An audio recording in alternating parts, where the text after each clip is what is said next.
Ladies and gentlemen, the following contest is scheduled for one fall. Introducing the challengers.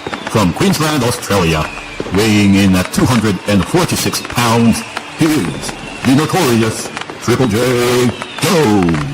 From Cebu City, Philippines, weighing in at 225 pounds, the metalhead that disturbs the neighbors during Sundays, Master J.D.M. From Oakland, California, weighing in at 229 pounds, the man who agrees in silence, the mastermind, Juan. From Modesto, California, weighing in at 265 pounds, the man with the cat on his back, Jose, the cat owner. From Perth, Australia, weighing in at 215 pounds, the man too kind to trash talk, Four Eyes RV. From Quezon City, Philippines, weighing in at 232 pounds, the destroyer of murders, the eater, Mark Juicy.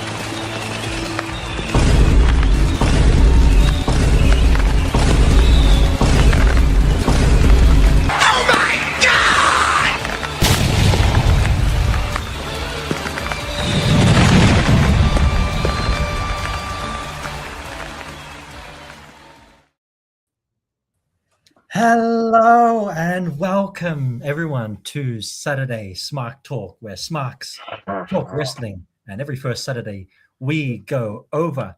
This Saturday, on our very first episode, we're going over the 2026 Elimination Chamber, the fallout, the winners, the losers. I'm your host, Sir RV, and let me introduce to you our SMARKs. First up, he is your wrestler's favorite podcaster, Sir Jose. Hi. What the fuck? What the fuck? That was you. What a shake-up. Oh, man. Okay. Hey, guys. Jose, the cat owner. Cats. Ready? Ready? The cat's we're here, Smarks, to talk wrestling. This is a new show for us at TGS and at QCFP. We're always talking wrestling in the group chat, and we're like, hey, let's just make a wrestling show. And so here we are, and we decided to see how it would go and if there's an audience for it. So thanks for joining us, guys, on this new venture, and let's get to it. Thank you, Sir Jose. And this man is the only man who can sell a Stone Cold Stunner better than The Rock, Sir Juan. Yo no puedo hacer eso. I'm joking. What's up, everybody? I wasn't expecting that twist in the intro. But what's up, everybody? Welcome to the SST Saturday SMARK Talk, our new wrestling podcast that we're going to give a try. So hope you guys enjoy. Chime along, throw in your 2 cents, and let's get it going. Thank you. You wear that the whole time. Juan. Yeah, I think he has fun in the comment section right now.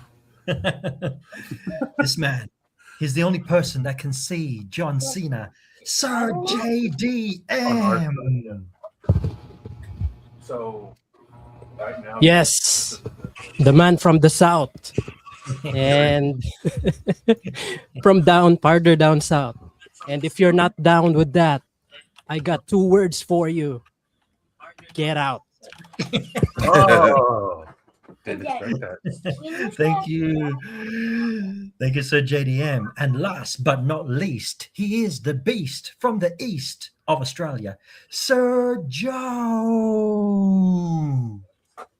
Oh, yeah!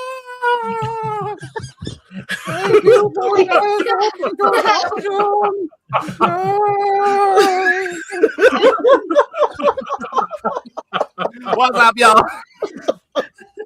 Wow. I have nothing, so I just took a pot of beer. I don't want to say all over my face. Oh my god! Like I'm trying to do like I don't know, like a Paul Bearer kind of impression, or Sting, I don't know, or Vampiro, maybe.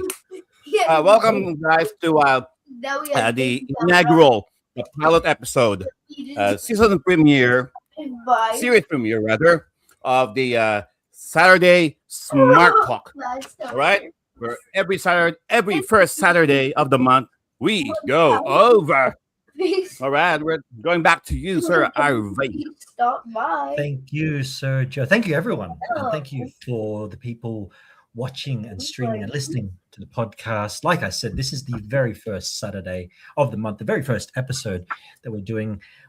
We're going to be talking, firstly, the 2026 Elimination Chamber, then followed by our origin stories. So how we got into wrestling, when we got into wrestling, who was our favorite wrestler, and all that. And then finally, we'll be crowning the SMARK Talk champion. Oh, you can't see it. The SMARK Talk. Someone said it's Penta. Superstar. Firstly, the Elimination Chamber. Superstar Shaker.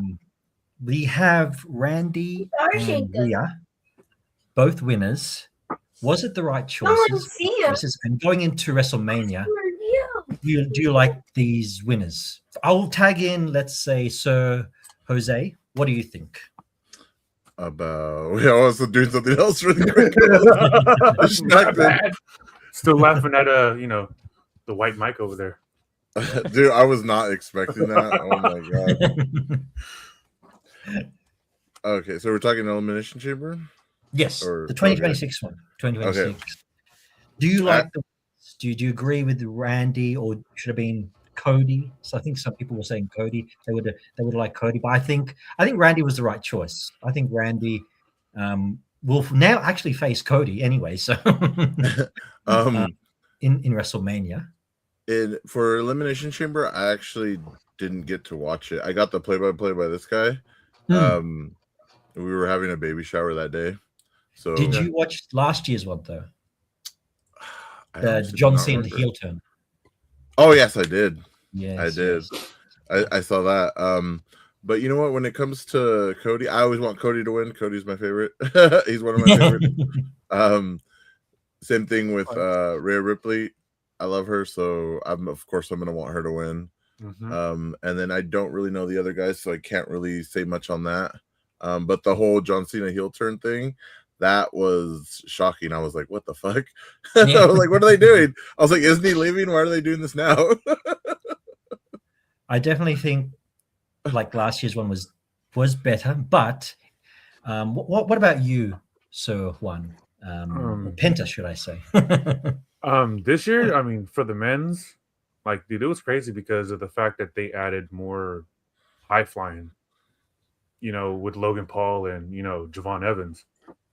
I mean, just seeing the stuff that they were doing already, dude, was just it was already a step up from last year. I mean, yeah, the John Cena heel turn was like iconic, but it's what you do in the match. You know what I'm saying? Seeing Javon Evans, jump off one of the things, what I'm saying, and just put his life, at risk, hurting himself. But as for your question, I honestly do think that it was a good choice though for Randy Orton to win it. I mean, his career is coming, to an end too. So, when is he going to finally, want to hang it up?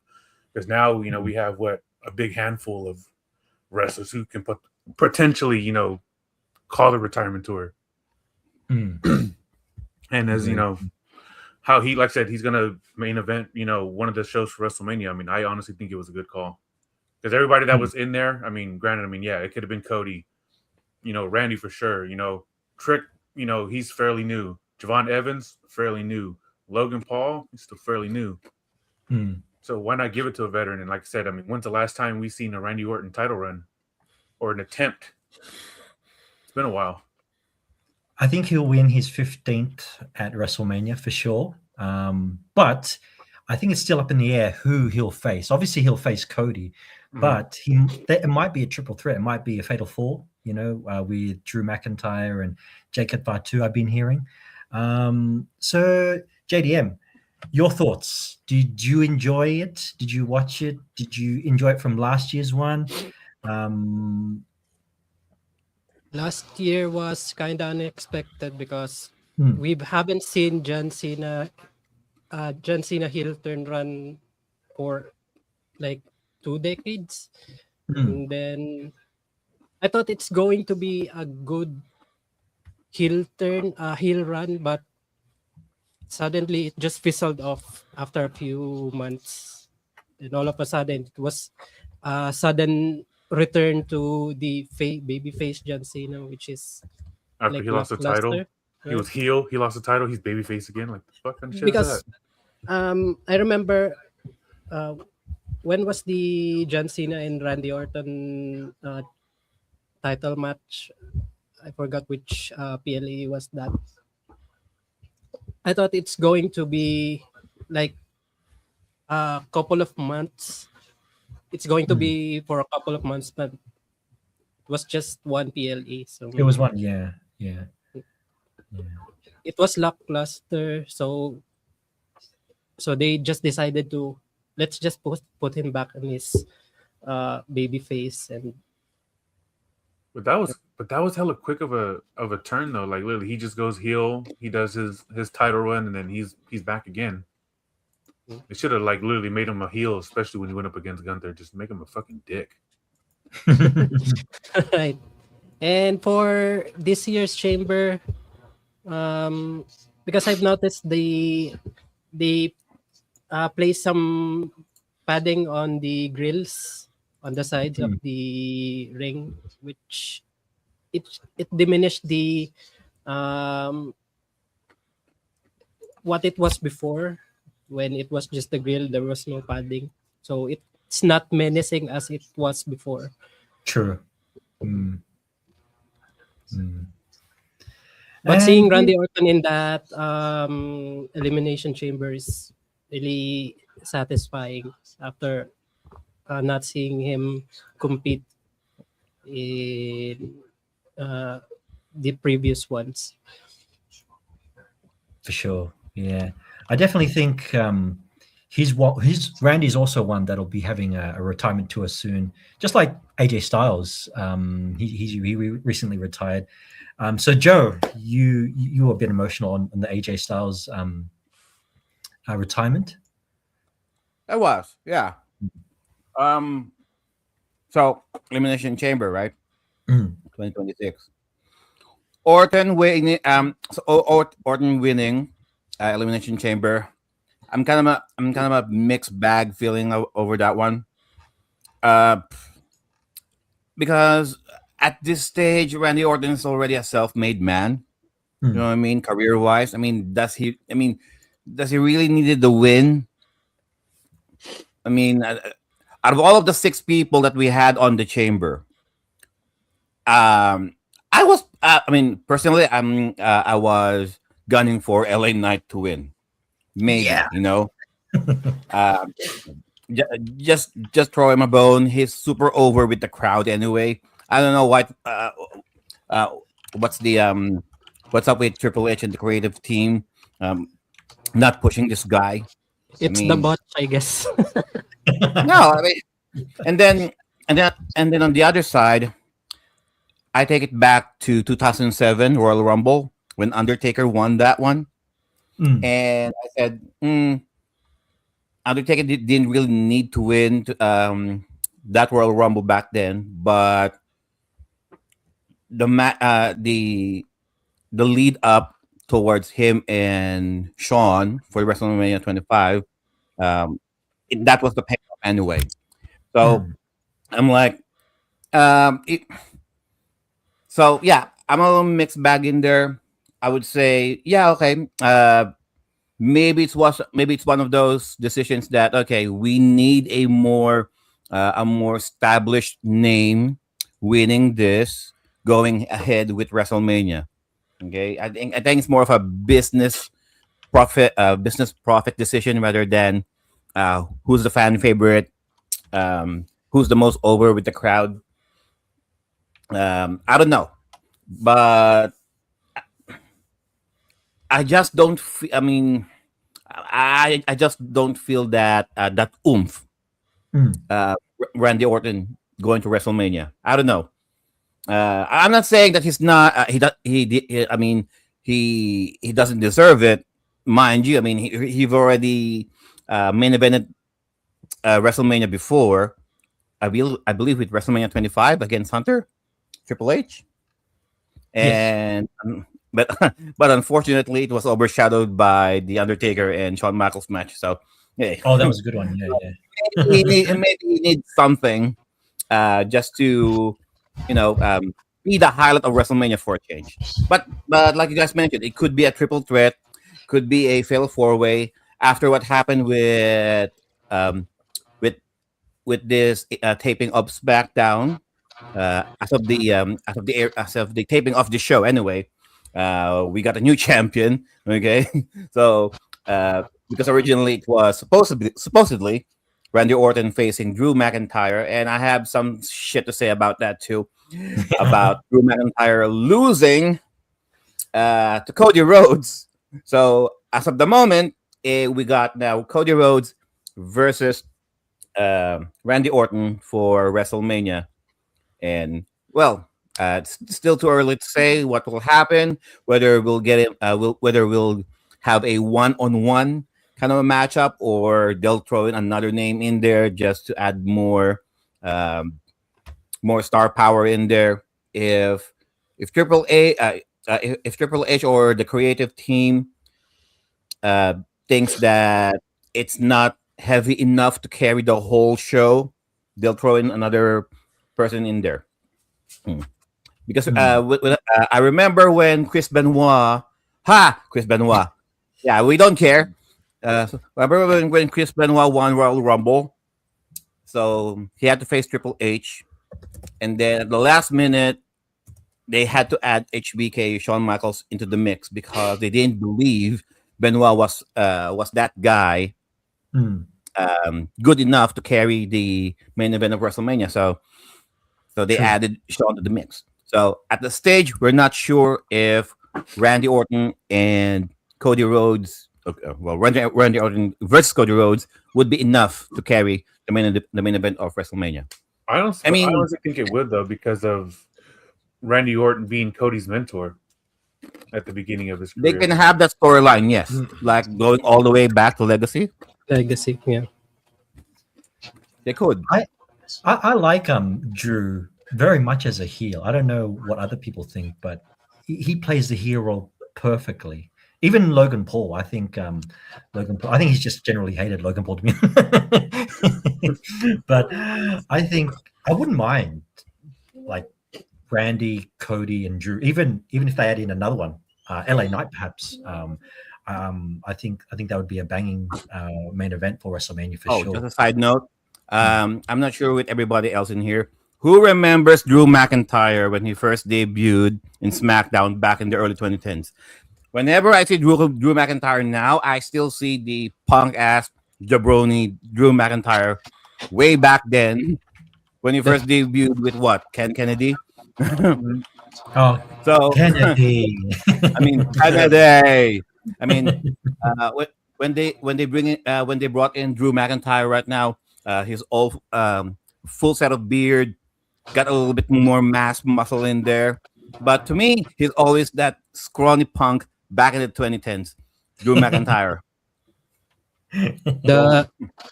What was he called? The chosen one, because the Scottish chosen one, maybe. Yeah, the Scottish chosen one. I think. Yeah, the Scottish. It was. I think it was around 2007. He debuted. Yeah, he had this very smug look in his face. He didn't have the beard as well. Yeah, he didn't have the beard, so it's pretty well shaven at the time. He's also in his early 20s, I believe. Yeah, the chosen one. That's it. Yeah, or the Scottish psychopath. What I love is, was it the second entrance team that he had? Forgot the title. The one with the it fades to black at first, then suddenly his name comes out. Forgot. Because his current one has like a sword. Sometimes he comes out with a sword, I believe. But yes, no, I do remember the early days of Drew McIntyre. That's his Scottish warrior. He's known as the Scottish warrior. Yeah. Yes. And now we shall move on if anyone else has got anything else to say on the Elimination Chamber, feel free. Otherwise, we'll move on to our origin stories. AJ Lee winning in Mm. the Women's Intercontinental Championship. We've already talked about this on our group chat. AJ Lee, I mean, not to body shame you at all. Okay, if ever you're listening, whenever I look at you, you look like a 12th grader or a middle school, high school girl. I don't know. Really need to bulk up, girl. I'm not saying you're not good, wrestling wise. I'm just saying, when I just don't buy the look. But hey, I'm no CM Punk, okay? Does she still look I'm no Charles Montgomery Punk.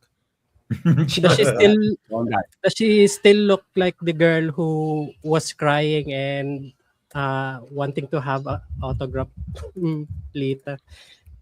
Oh, I remember that. Yes. Yeah.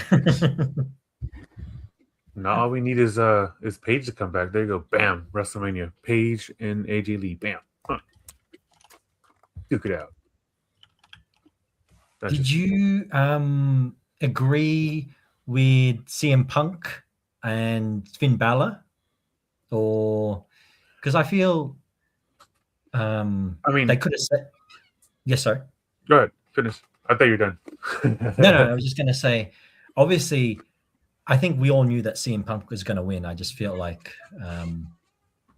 they could have saved that for later down the line. I still would have liked to see Finn Balor and CM Punk, but obviously, like you could tell that was CM Punk was going to win that one. And main event WrestleMania with currently Roman Reigns, which I'm enjoying. If you've seen the latest Raw, their promos were. Was there like a proper build up with Finn Balor versus Punk? Not really. I mean, It's just kind of something that they threw together, right? Because exactly my sentiment. It felt like it didn't felt natural to me.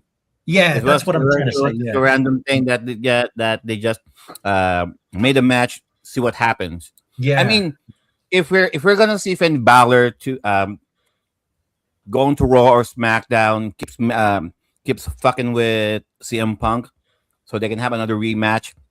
You know, back in the I'm going back to the Attitude Era. Back in the Attitude Era, yeah, I mean they will face on a pay-per-view, but they will carry on that rivalry to another pay-per-view for a rubber match. I don't know.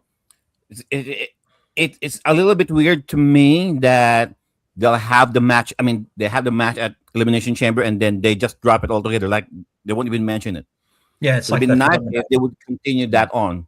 Yeah, I mean, at least have the people believe that Finn Balor has the chance. Yes, or at least, I mean, give us the suspension of disbelief that, oh, you know what, he might be able to capture the belt.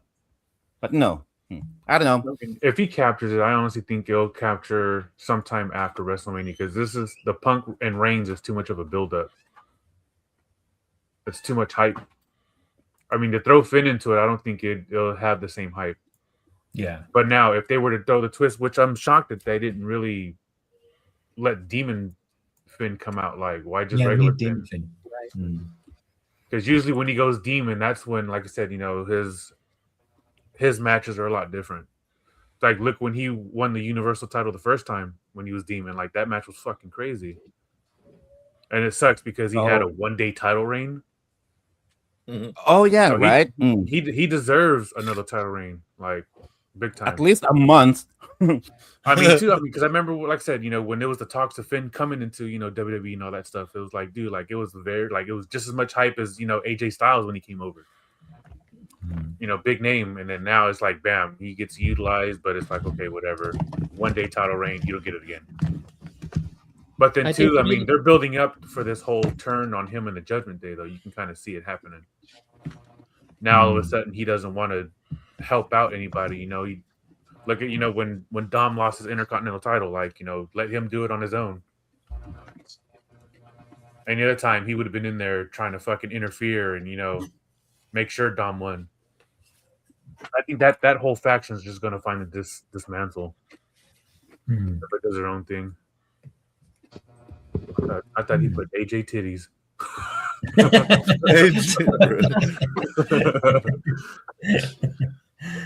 I think he Nice. really needs to get out of the Judgment Day trope and just do his own thing, Mhm. because I think that's the one that's really keeping him down. And it also reminds me of the Cody Rhodes and Shinsuke Nakamura feud in back in 2024. Was it 2024 when suddenly um, Nakamura gave him mist, right? Mm. The green mist. It was just like a one-time thing. Then all of a sudden, it fizzled out. Street Creed yet? It Just would to have been feel nice. the Because um people said that the time between WrestleMania and the Royal Rumble. I think that's what happened. I can throw your 2 cents in. Mm. Yeah, very good. I think that's it for the Elimination Chamber. I think we'll move on now to the origin stories. I'll firstly ask Sir Jose. Sir Jose, Me? No. when did you start first watching wrestling? The first memory of wrestling that you had? It was like early 90s, I believe. I remember who's wrestling at the time? I think Bret Hart was wrestling. There was Lex Luger, Doink the Clown. I remember Goldust was there. I forgot who he was. It was when he used to come out with that bitch all the time. I don't remember her name, but I remember watching it a lot. Like me and my brother were like really into it, and at that point we thought, What, Sensational Cherry? no, I mean just like, well, I think that's her name, but we were just into wrestling, like super bad, to the point where I think we were like, it's so real, like it's real, like that's really happening. Yeah, I don't remember until what year I watched. And then it's just kind of been like an on and off type thing since then. Because I remember I did switch over to WCW at some point. And honestly, it might have been because one of my favorite wrestlers, Razor Ramon, went over to WCW, so I kind of followed him there. And then when I was there, I really like Goldberg, so I remember watching that whole undefeated reign. And my favorite wrestler was the reason he fucking lost it. And I was like, what the fuck? Like, what did you do? Why did you do that? Like, I was literally thought that they were gonna go as long as they could with Goldberg, continuing that streak. And then here comes Scott Hall with the fucking cattle prod out of nowhere and just fucks him up, and I was like, oh my god, I was so mad. I was like mixed feelings because he's my favorite wrestler, and then he's over here fucking with my other favorite wrestler, and then that was fucking Starcade 98. Shit, god damn it. And then I remember I was watching up until like the early 2000s. So I remember I met a friend who was into WWE, and I had the illegal way to watch WWE events back then. So he would come over, and I remember we watched the Owen Hart thing live. We prehistoric times, bro.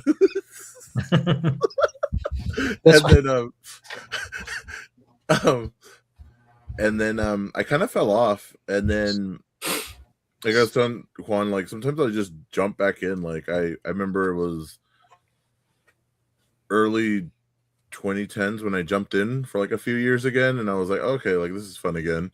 Then I fall off, and then I remember I started watching it again around COVID time because I was like, how's that gonna work?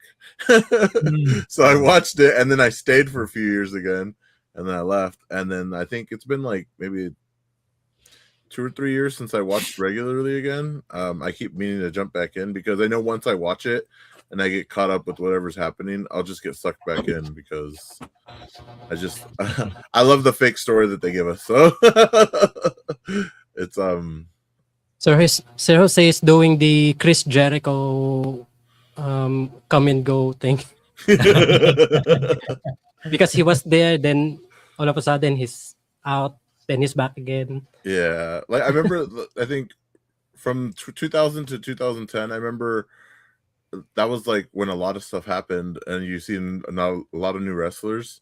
'Cause I remember my cousins were still heavily into it. My cousins being like at least 10 years younger than me, and they're all like talking about Batista and John Cena, and I was just like, who? I was like, who the fuck are these guys? I was like, fuck that guy, Stone Cold, fuck him up, like fuck that guy, The Rock, everybody beat his up. ass. Like I was like, what the fuck? Like I don't know. Who Vince these guys McMahon are. will make them kiss his ass. Right. So I missed like John Cena's debut and like everything he went through, pretty much. You know, I caught his some of his later stuff, and I played a game here or there, but I didn't know like who was who, so I always defaulted to the older wrestlers. But that's pretty much it for my origin story on WWE. Well, my origin story and history with wrestling. I have a controversial, I guess, question. I know we're not really controversial, but I always like to ask, like, you know, wrestling fans, who's on your Mount Rushmore? I know it's a hard question, Ooh. but who's on your Mount Rushmore? And you can, there's really no wrong answer because there's just there's too many wrestlers that you could really put on there, to be honest. Yeah. in my opinion. Okay, 4 guys and 1 female wrestler. How about we all think about it and we answer at the end? Yeah, I like that. I like that. Yeah, I like that. He's about to Google everybody. No, I have one guy. I have one guy in mind already. I'll move on to Sir JDM. I know you are a huge WCW fan, so obviously, given you can see in the background WCW Monday Night Nitro. Did you start like watching during the Monday Night Wars? I'm curious to know. It shut down and he never left. He's just still there. He's all, they're gonna come back. I'm just waiting for the fireworks.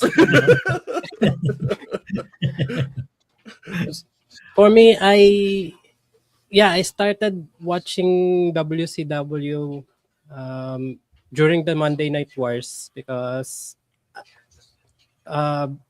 in 1998 until 2000s, I was in a different country, in the UAE.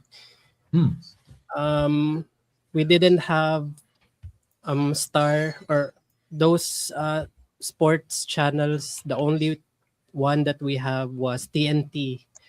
And every Saturday, because it was a different, their weekend is like Friday and Saturday back there.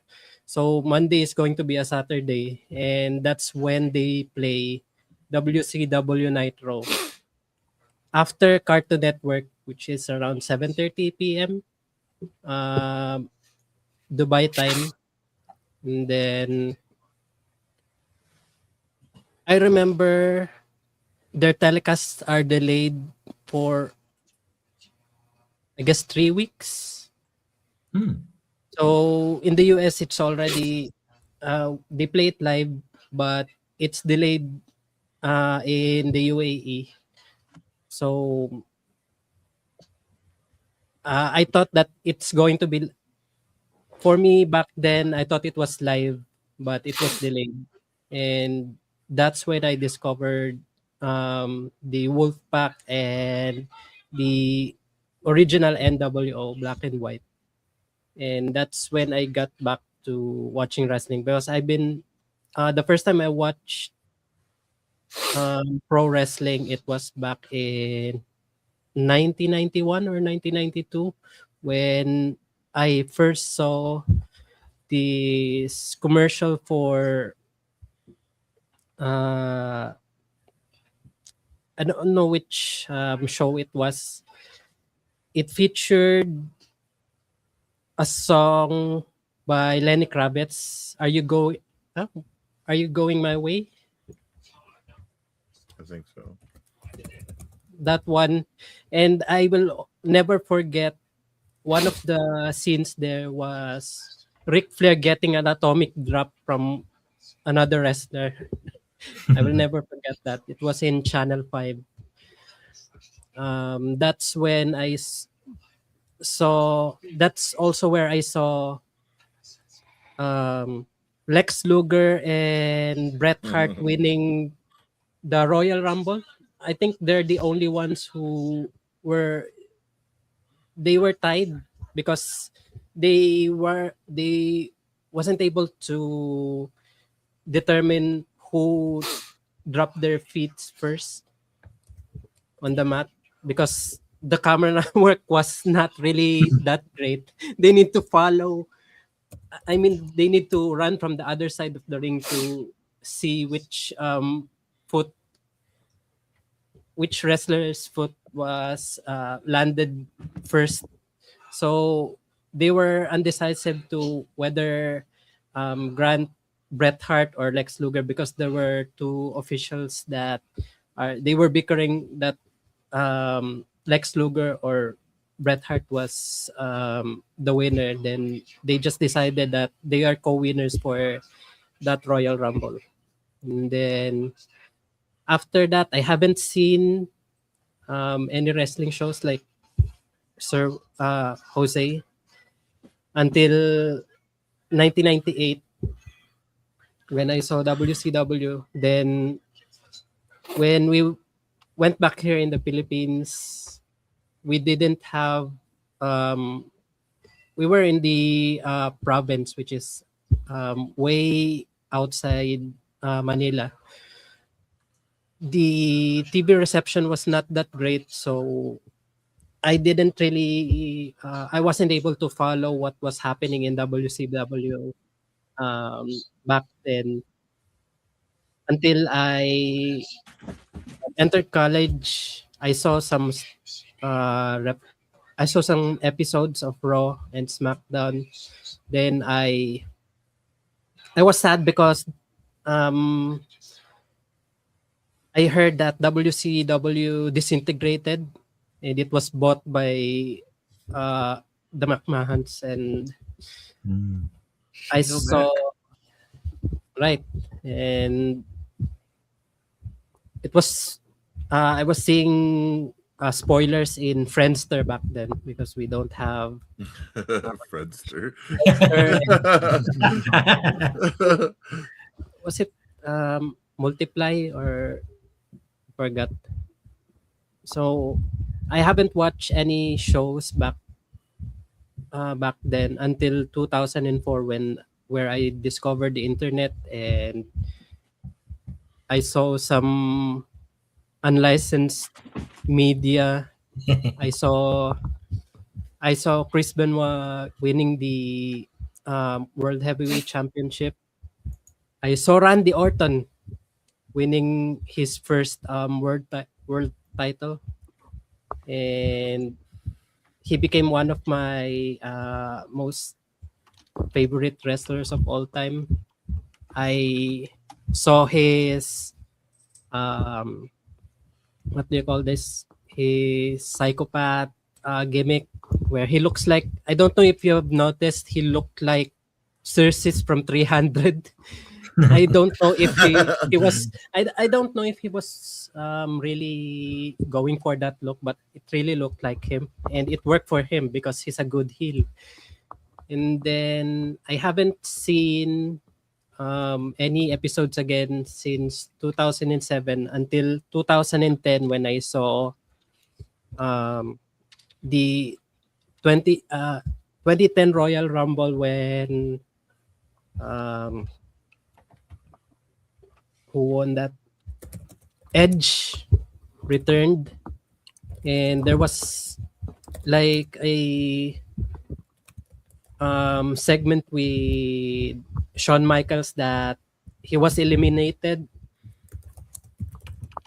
I thought it was a botch, but I think they just they already wrote it that is going to be eliminated, and from there I started to watch. I followed through the shows up until 2018, and then I haven't watched again because I was busy with work, and then the pandemic happened. I got back to watching again, and yeah, until now I've been smart. Did you? I'm curious to know. Did you? Do you remember when Hulk Hogan turned heel? Honestly, I didn't saw Back the in the big heel turn 5. Hmm. because it by was way back 96? I think 96. Yeah. 96, I guess, It was 96. Back in Yeah. the 96. Yeah. when I just saw the years later the like in the VHS copies Hmm. that it happened, and yeah, Hmm. I was just going that's to when ask you that's if you when I thought. became a smart. I was just going to ask you. Oh, I'll ask everyone actually. That heel turn, in my opinion, is probably one of the best heel turns. But some people recently have said that the John Cena one is better, which I don't agree. But, Hell no. No, but Hell John Cena one, you actually saw that coming. Like I don't know, they didn't Hell disguise no. to like build up to where he turned on his own. Like he had the Rock. Hmm. No, I agree that's, because, That's at the bottom of the list. but that was probably you know one of the. what? Hmm. I think that's because the internet spoils us. I Yeah, think that's true. one of the True. main reason why Yeah. we can't really enjoy this Yeah. surprise anymore. I'll agree. Yeah. Yeah, dirt sheets nowadays. It'll Hmm. spoil anything like the internet. Yeah, for sure. Hmm. Bastards. No, I mean, interesting. pendejos. All right. All right. On to the next one. On to the next mark. We have Penta. Penta. I mean, Hola. so so Jose, I'm curious to know, when did you start watching wrestling, and was there maybe a time where you stopped watching as well? Jose, you gonna answer that? No, he called him Jose on accident. Okay. No, let me see. As far as I can go back, I mean, remember watching wrestling in the '90s. WCW is like where I started. Watching it. And oh man, when Hogan, went NWO, and then watching Goldberg's streak. Even watching that match happen. That was like, what the fuck? Because Goldberg was one of my favorite wrestlers from WCW, and when I was in middle school, elementary school into middle school, like I had this one kid I used to hang out with because I always used to have a serious look on my face. He used to call me Goldberg. Why? I don't know. So I rolled with it. But going out throughout the years, then I started getting into WWF, before they went WWE, and all that stuff, the Attitude Era, watching John Cena, with his ruthless aggression, when he first came out, to go against Kurt Angle. Like everything else, I was into it for a while, and then I took frequent breaks, and then I'll get back into it, frequent breaks. And then after the Attitude Era, it kind of went downhill a little bit because it's like, what the hell were they doing? It wasn't as fun. I mean, they got more comedy, but it wasn't, watching The Rock on the microphone talking all the shit that he talks. Now it's like, you got to watch what you say. But I was, like I said, in and out of wrestling. I'll find something to kind of, bring me back in, and then the games will come out. You know what I'm saying? I'll get into the games, and then I'm out of it. I say the past 2 years, since my son's like really been into wrestling, so it's been, more time I've been, active on it and watching. Opportunity arises, I take him to all the events in our area.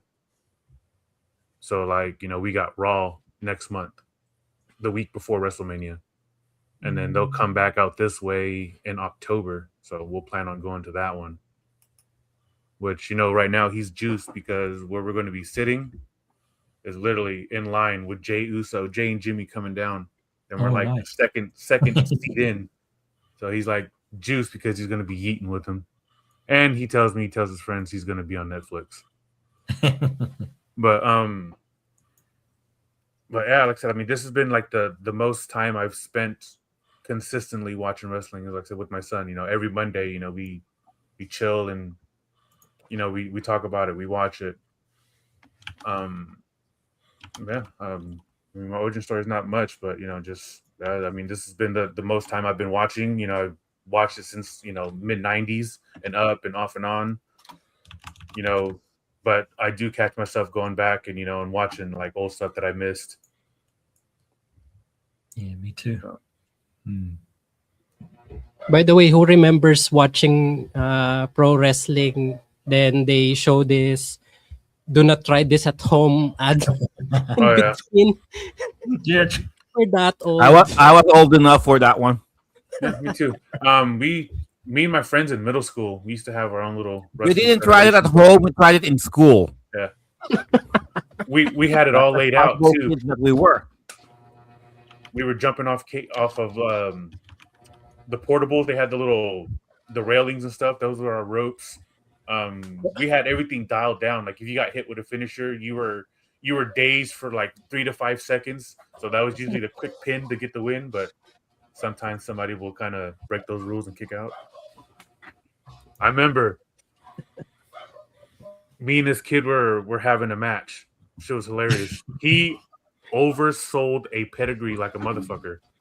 Like when it came to like concrete, like we just pretended to act the move so we weren't really hurt each other. This fucking idiot literally jumped up and just went with it. He went face first. Dude, his forehead would just split the fuck open from hitting the I was that guy. I was that guy. See, we were doing backyard wrestling before. I was that guy.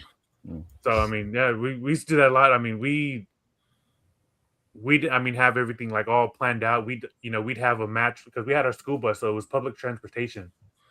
That was our school bus until we got to a certain point. So our dumbasses one day, we got permanently removed from the bus after this, but we decided to have a fucking match on the school bus with a bunch of fucking kids. Yeah, that didn't go well. The bus driver fucking stopped and he's like, "You guys are done. You guys are not getting on this bus ever again." But we'd have random matches just everywhere. One match we had, it was by a lake, and hear me on this. Nobody was supposed to go in the water. But yeah, dude ran and like the other dude tripped him and pushed him and literally went into the nasty ass fucking lake. I thought the story was gonna end with someone drowning. Nah, it was where it was like so the water wasn't deep, but the water was nasty, dude. Like fucking the birds chilling and shit, and it's all nice, green and slimy. Yeah, that shit was fucking hilarious. But yeah, dude, any other time, man, we used to fucking just pop up anywhere, have a wrestling match, go home. Fun times in school. Now, do that shit now? Fuck no. My body probably can't handle it. There was that one time at the mill when you picked up Caesar and then you powerbombed him onto the feed, remember? You powerbomb someone. We had a video of it, but I don't remember if we still do. We used to fuck around with that job a lot. Mm-hmm. I forgot about that. God damn. Yeah. How could you? How could you not? It was wrestling. It was wrestling at the mill, and it was scaring the shit out of everyone at Sears. Yeah, we have those videos right. too. The back room when I got you and he who shall not be named in the second floor with the washers and dryers going up the elevator. Me and Voldemort. No. Yeah, we have an exiled friend who is who shall not be named. I think we will have a short ad break, Sergio, and when we come back, I'll tell my origin story, and then you'll tell yours. We'll also touch on the AJ Styles retirement, and then calm down, Mario. Touch. All right. So just a quick ad break. All right. We'll do some bitmap and StreamYard commercial breaks, and then we'll be back after this message. Coffee refill. Do you like playing video games? Do you like reading about history? Do you like learning about video game history? Then you should give yourself the gift of owning some video game history books from Bitmap. Since 2014, Bitmap Books have published numerous colorful and well-detailed hardbound books about video games ranging from the different video game consoles of old and the various video game genres that will surely pique the interest of its core fanbase. Bitmap's team of global video game journalists, players, and illustrators have produced numerous award-winning titles that celebrate the software, hardware, and developers that laid down the foundations for the billion-dollar video game industry we all know and love today. International shipping is also available with careful and considerate packaging from Bitmap Books.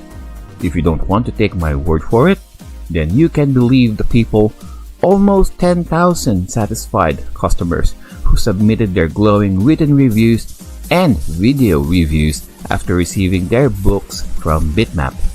By ordering your first Bitmap book using our link, you will also be supporting the Timeless Gamers Show in spreading our love of video games and their rich history.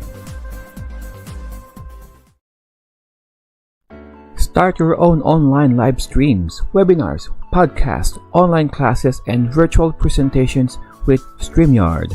By using StreamYard's user-friendly interface, you can also do simultaneous multi-streaming if you have accounts to Facebook, YouTube, Twitch, and other platforms. If live streaming is not your style, video and audio recordings are also available, especially with those who have variable and inconsistent internet connections. The finished output will still come out as clear and well articulated exactly as you originally intended. You can also customize the appearance of your presentation, like green screen effects, facial touch-ups to smoothen out those facial blemishes, multiple cameras for multiple guests joining in the discussion, your own wallpaper on the background, adding your own logo as a watermark, sharing videos from your own computer or other website for added visual aids with or without audio, uploading your own background music if you wish to set the mood when talking, and lots more. Before you can enjoy all of the wonderful full features of StreamYard, you can start with a 14-day free trial by using our link. Not only that you are supporting the Timeless Gamer Show, but you can see it for yourself how easy it is using StreamYard. All right, thank you for that, StreamYard and Bitmap Books, and welcome back to Saturday Smart Talk, where every first Saturday of the month we go over. Sir RV. Thank you, Sir Joe. And we are talking about origin stories. So basically how we got into wrestling, what time, like what era, for example, who are our favorite wrestlers. I'll speak on when I first got started. So it was round about 1990. And I started watching WCW, believe it or not WWE. So it was WCW. No. Yes. I remember the first kind of first time it was Halloween Havoc, the name of the PLE, and it was Sting, the White Sting. What? There's a black thing? There's a red Sting. The crow. And growing up, I loved watching WCW. I think it wasn't until I got to the Philippines, because there was a period where I went back to the Philippines in Cebu, and I studied there, and I started watching WWE, and they had it on every Sunday night just before I was about to go to church. I think it was about 5 p.m. and it was 7 p.m. and I would go to church at around about 6 p.m. quickly leave the church so I can make it back for WWE. It was SmackDown at 7 p.m. And this was around about the time where the huge players were like The Undertaker, Kurt Angle, Brock Lesnar, and I didn't know that there were like two different companies. I was still quite young and naive, and I was So much for church. and, Went straight to and so sitting I just again. thought it was all just one big cool event. But I can actually when I asked Sir Jose like the Mount Rushmore, and well, this is one of the questions I wanted to ask everyone, and I kind of thought about it because you see maybe like wrestlers get asked this all the time, and they have various different answers because it's so hard to kind of pick four. Well, in this case, we're going to pick five because one female, but like there's so many good wrestlers that have come and go that it's hard to pick. But for me, I would have to say first, has to be Hulk Hogan has to be there, regardless of what you think about him. Wrestling would not be where it is today if it was not for Hulk Hogan. I think we can all agree on that. Second, Triple H, not just as a wrestler, but he's working now as like behind the creative. Again, despite what you think about him, whether he's doing a good or bad job, I think he's a legend in the ring, and he just recently got put in the Hall of Fame last year, so he's definitely a kind of like a legend, just beyond a wrestler as well. Third, I put John Cena. I think you can't, for what he's done from when he started in the Ruthless Aggression era up until Sergey Davis like this.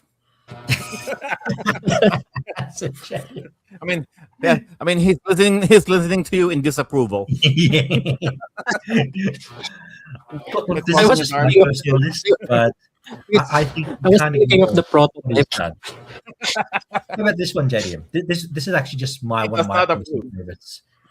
I think for my fourth, actually, I'll put Trish Stratus there, but for my fourth male, I put Eddie Guerrero, and I think he was just one of the best wrestlers I've ever watched. I love watching his matches when he did the Three Amigos and the Frog Splash, and you can even see like a lot of wrestlers nowadays are influenced by Eddie Guerrero, and you just see the Frog Splash so often now. So those are kind of my Mount Rushmores. What do you guys, Jenny? What do you think? I thought we were doing your origin story, and we didn't have to show his origin story. So my origin, I first started watching WCW. It was around about 1998. Like I said, I watched Halloween Havoc, and then when I moved to Philippines, I think that's when the WWE bought out WCW. So that's when I started watching WWE.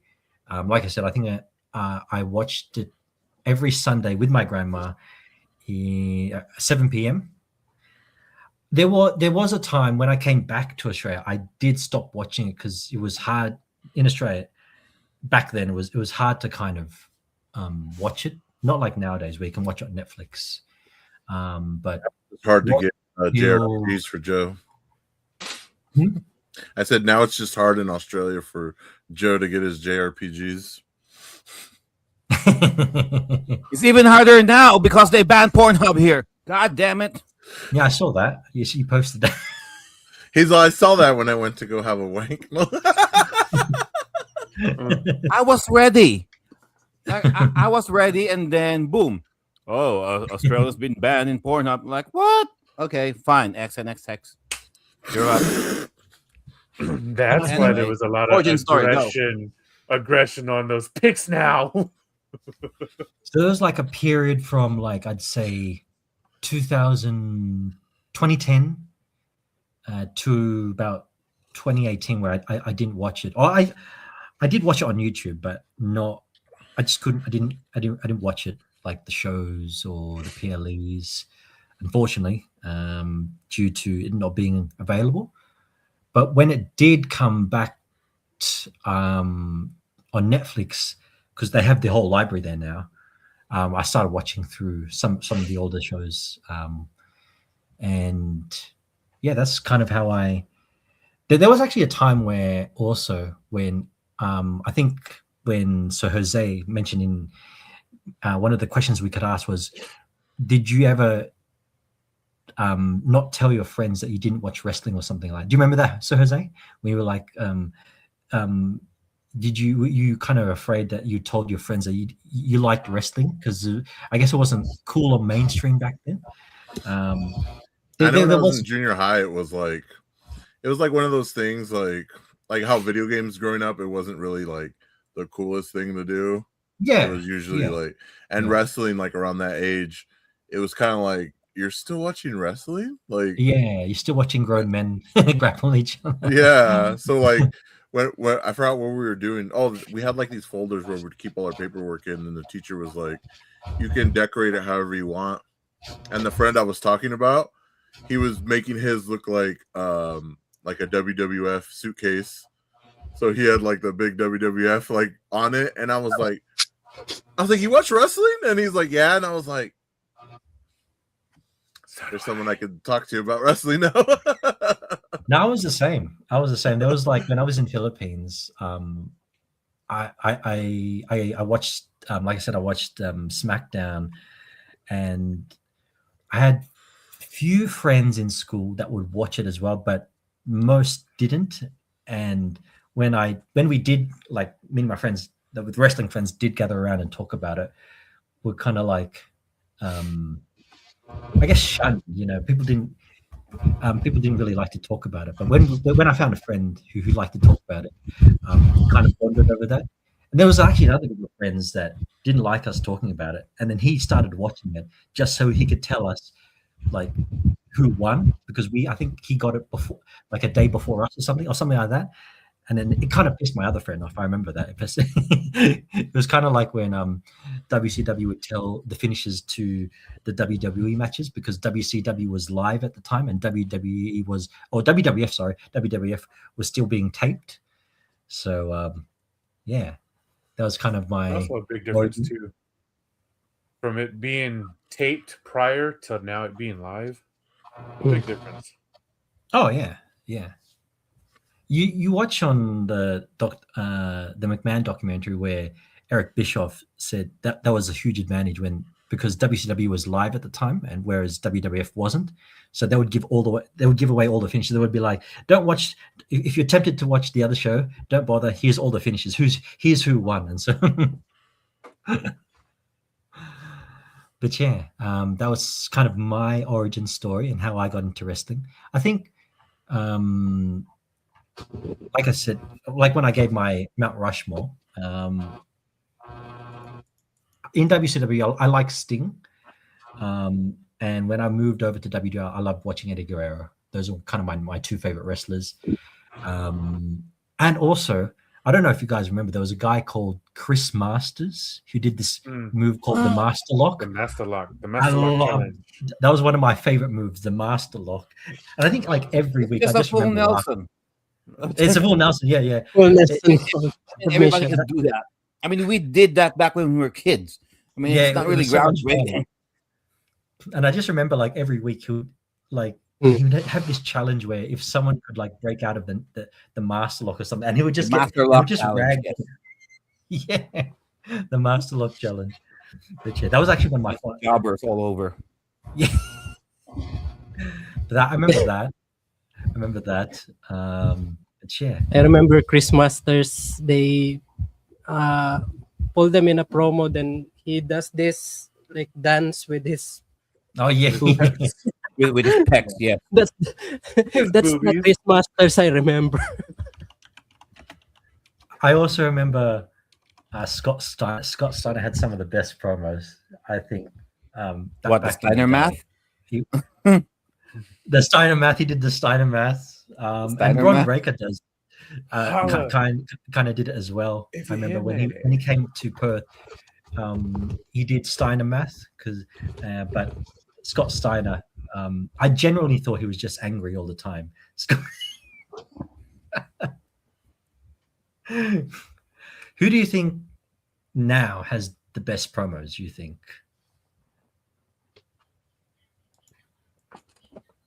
The best promos. I mean, nowadays? Or even back then. Like I said, I think Scott Steiner, for me, was probably one of the funniest. I don't think, maybe not the best, but definitely the funniest for me. If we're going to go like funny, bro, do like Man, The Rock had him, dude. He was like killing it with his promos. Yeah, His I shit was remember all laughing my self-serious. ass off every time with The Rock. Mr. Rock Pure definitely, yeah. Entertainer. Mm-hmm. For me, it's going to be Ric Flair during his right whenever he comes out. Does a little dance. If I remember, The strut. I Yes. remember it was always Mean Gene in center of the ring. Then he suddenly like do the necktie. Then he does the dance. You know, he's so angry with Hollywood Hogan, and it's really good. Is he does this like the elbow drops, right? And you remember that segment with Jay I guess it's Little. Lita, right? Jay Little, yeah. He's doing the Ric From Flair TNA. impression. It was Oh, yeah, I I, forgot about Did that. I was really thinking that he's going to get a heart attack because he was really enraged, but it was He was really red. He was sweating. He was sweating as fuck. he was always like And all that of when that and that segment run like unscripted. So they just went over the head with that segment. It wasn't planned. And when they did the promo along with the other guys with Flair in the ring, they're not laughing. So you would think, okay, they probably knew all about this, but no. According to the interview that Jay Little had, nope. All of the things that they were said that they said were all unscripted, which is a good thing. Even made it it even made it funnier knowing that it was unscripted. I'm not say I want to say Stone Cold maybe, but he wasn't really that creative compared to The Rock in terms of promos. Because with The Rock, every week there's something different about what he's going to say. With what Austin, he's very limited about McMahon or saying what or hell yeah. I mean, he has his talking points. You know what I mean? For every promo that Stone Cold has, it always has that. It was serious. Give me a hell yeah. the only best Yeah. promo that he did was back in the King of the Ring when he won. Oh, the ring. 316. Yeah. I think after that, That's it. I would Yeah. say par with The Rock. I would say Shawn Michaels. I remember I remember the one when he came. So when WWE came back to Montreal, and then he started trolling the Canadians, the Montreal crowd about Bret Hart. I mean, I think this was the time when he was when he was feuding with Hulk Hogan, right? And then he started trolling people about what he did with Bret. And yep, to all of you guys who still remember, you know the one that I'm talking about. So aside from that, Rock, Sean, of course. Oh, what else? Yeah, Flair. I'll give it to Flair. In terms of promos, of course, and how can you forget Macho Man? Oh yeah. I mean, cream of the crop. No pukesters on the left. No pukesters on my right. Do a 180 and another 180. Cream of the crop. Yeah. I was always wondering how he How he keeps getting that cream. All those cream all right here. Oh yeah. it's like a magician. Dude, you should do our intro thing to that with that voice. You should do it like that. That'd be awesome. No, but cutting back to The Rock, though, I remember, what was it, when Billy Gunn won the King of the Ring, and The Rock said that he went up and he was praying to Jesus. What he said, he's like, "Oh dear God, you see, my name is Billy, and I just won the King of the Ring, but there's absolutely one problem, that I absolutely suck." I was like, "The fuck?" I thought he was going super serious with it. You know what? That promo that Rock did against Billy pretty much diminished all of the took out all of the momentum Billy Gunn had. Mhm. I mean, to my knowledge, he was about to get that push. That he was trying to invest on Billy Gunn to be champion. But the one thing that Billy Gunn at the time couldn't do was go head to head with The Rock in terms of mic skills. Mhm. Because up to that point, I mean, what's his line always with Road Dogg? Got 2 words for you. Suck it. That's it. When you hardly hear him talk most of the time. It's usually just Road Dogg or Triple H doing talking during the DX era. But see, You know what I mean? with that, I agree. And honestly, I mean, you guys can answer this too. But when it came to like a tag team or a faction, I honestly have to say that DX kind of owned when it came to promos, hands down. Even them being retired when they were all on stage and they had Kurt Angle and they brought out a water gun and they were getting at the pump and it came out and he's like, oh, well, sometimes that happens. Just get a little dribble off the tip. Like the fuck, like That's it. the creativity. I mean, they never. DX hold it down. It would have been nice if they really invested more on Billy Gunn, or at least he could have had the chance to work on his promo skills. Maybe things would have been different. Once he became the ass man, that's kind of when he lost it. Yeah. Like, I'm an ass man. I mean, I don't know. Like he just didn't recover after that, and like you said, just being that persona, like really, he depended on DX to kind of carry him. And remember when he did like the Billy and Chuck, the Chuck Palumbo, right? That was fucking 2 fags in it on a team. That was terrible. I remember. I'd rather watch fucking Terry Reynolds' meat character fucking wrestle than Chuck Palumbo and Billy Gunn. In my case, my origin story in terms of when I started wrestling, you know me, guys. I was born in the golden era of wrestling. Okay. And then grew up during the new generation of wrestling, and then was raised during the Attitude Era. Okay. The earliest matches that I remembered back in the early 90s, we didn't have cable, and even if our local television networks were showing wrestling, it's just way too late. Late at night. So I haven't really. I was not able to watch that. I was like 6 years old, so definitely no.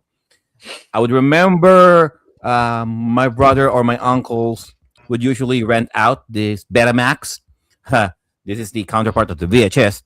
We had Betamax tapes of tape wrestling shows and pay-per-views.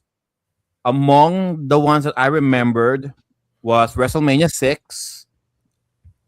Hulk versus Ultimate Warrior, for the unification of the world title and the intercontinental title. Royal Rumble 92, when Ric Flair won the Rumble to become champion. I remember that. SummerSlam 92. Was it 92? Between Bret Hart versus Mr. Perfect. I remember watching that. A few segments that I did remember vividly when Macho Man proposed to Miss Elizabeth, right? Miss Elizabeth, will you marry me? Which I remember that. I remember that, right? I remember that, and then she said, right? Yeah, so I remember that one. Well, what else did I remember? Yeah. And Survivor Series 1990. I remember that one. The debut of The Undertaker. Okay. And mind you, for the record, with The Undertaker, he's the one that influenced me in wearing black all the time. So I got my goth face because of The Undertaker. I thought it was the coolest thing ever when he first came out. Yeah. And then I did remember watching Survivor Series 97 with the Montreal Screwjob. with Brett and Sean. Uh, when uh, when when high school came out, we already had some cable television back then. So there was this channel that was airing WWF episodes at the time on a weekly basis, and I was able to watch that. So around that time, during my high school years, I was pretty much watching WWF programming religiously every week. Okay, and then right around sometime in the middle, around '98. I was able to discover the TNT channel, Cartoon Network, like Sergey did mention, because on our time, Cartoon Network will end its broadcast at 10 p.m. and then TNT takes over from 10 p.m. Up until 6 a.m. in the morning. So during Saturdays, for some reason, TNT was over, and then the first program on TNT Saturday night, 10 p.m., WCW Nitro. I'm like, oh shit, there's another wrestling promotion that I didn't know. And who were the first wrestlers that I saw? Hogan. Is that Diesel? Kevin Nash? Is that Razor? Scott Hall? Is that Macho Man? So yeah, so all of the previous wrestlers from WWF now here in this WCW programming that I just discovered. So every week, after watching Raw, I watch Nitro as well. So, uh, so yeah, there's a lot of matches. There's a lot of matches that I watch and segments and promos that I watch over the years. And then I was there uh, that fateful night. I mean, that fateful week when the last broadcast of Nitro. I watched that. I said, "Oh shit! Why is Vince McMahon suddenly now on television on a Nitro episode?" And then that's the time that, oh, okay, it was announced that Nitro is shutting down, and I thought at the time this is just fake, right? Maybe this is just a segment, but no, turns out it was a real thing. And then Shane McMahon showed up at the end saying he owns WCW now, not Vince. So yeah, and around that time, I was already approaching college. I stopped watching then and there. So during the invasion angle, yeah, from the invasion angle to uh, all the way to 2 3 years after that, I was not able to watch wrestling. Between 2001 up until 2005, yeah, I pretty much stopped because college. I had no time to watch wrestling as religiously as I used to. And then I was able to I was able to watch again right after that when I graduated. I had more time to watch, of course. Then yeah, and fast forward now, WrestleMania 25. We saw Undertaker versus Shawn Michaels, of course. As an Undertaker mark, as an Undertaker fan, uh, I would say one of the best WrestleMania matches ever. Okay. Some say it's still Macho Man versus Ricky the Dragon Steamboat, WrestleMania 3. Yeah, it's up there. Yeah. And then fast forward again, WrestleMania 30, Undertaker loses his streak Yeah. against Brock Lesnar, of all people. And I'm like, after Undertaker losing the streak, I said, you know what? It's been 30 plus years of watching this thing. Maybe I should hang it up myself. Like, um, it's been a good run. I'm getting older now. Undertaker was, I mean, the streak, it was the last sacred thing that I held dear as a wrestling fan. And now that's gone. I had nothing holding me down to the brand. Know what I mean? I mean, all of the wrestlers that we have now, it just pales in comparison to what we had back then. So whenever I mean, every once in a while, I'll look at my Facebook feed. I will look at my YouTube feed, and they will show some snippets or reels of what's happening, and I'm like, I'm not as excited anymore. I just okay, that's good to know. All right.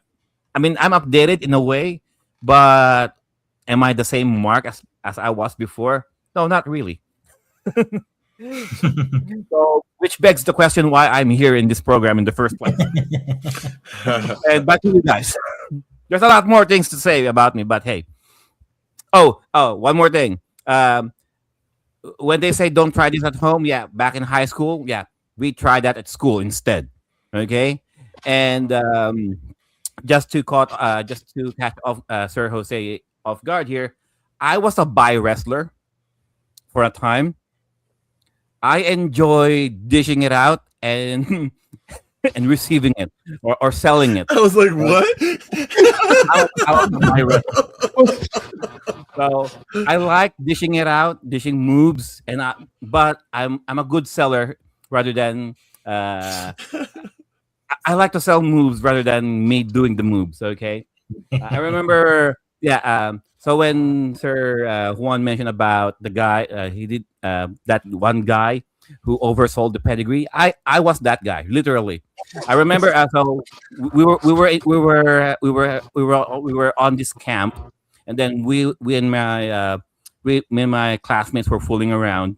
So it was four of us guys who were really wrestling fans.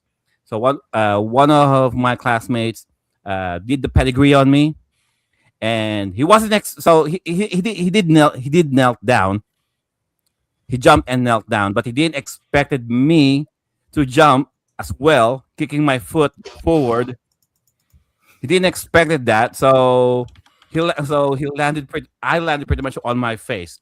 So I pretty much landed on my septum right here on the bridge of my nose, right on the concrete. Not in the foam, mind you. I mean, there was a foam there, but we missed it. Would have been nice if if we did it on the foam, but yeah, I felt that. I didn't broke anything. I didn't broke my nose. I didn't bleed or anything like that. But he did freak out because he didn't expect me to sell it like like a pro did. I sold it like a pro. So Joe was and one doing more the thing, backyard yeah. wrestling before.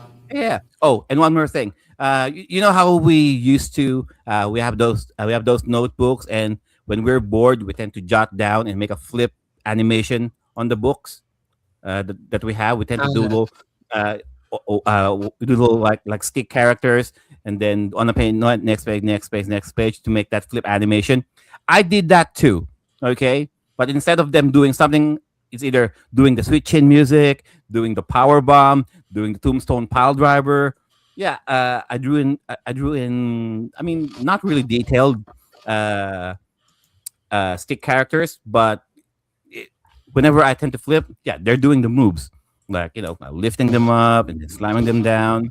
Yeah, that was those are just one of the few enjoyments that I had in terms Then of your wrestling. mom sees, then your mom sees your book and hit you with the. Hit into the chair, yeah. And every once in a while, I tend to hit the wall. I tend to kick the wall, switch in music. Because I was trying the switch in music, that high kick that Sean usually does. So I tend to kick the wall so hard, and our walls are quite thin. So you can, if you're my neighbor, my next door neighbor, you'll hear that banging on the wall. Yeah, that was me. I remember doing the 619 whenever I see a lamppost. A lamppost. I run very fast, then I turn like this, jump, then I turn. Doing the stripper 619? That's A stripper. We did that because we weren't as flexible at the time.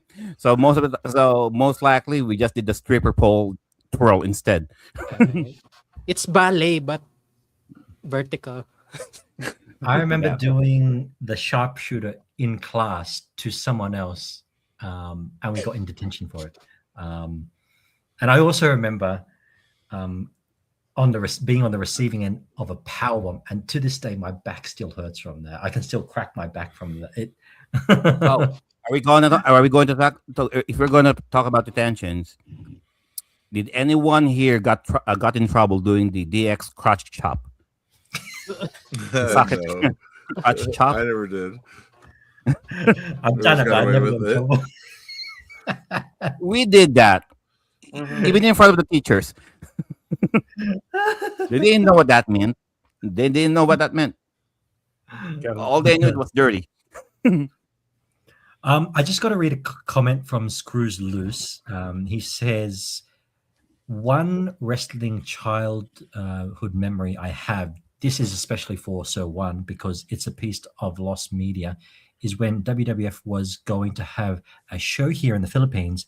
To promote it, Shawn Michaels visited to watch one of the PBA games. PBA is Philippine Basketball Association.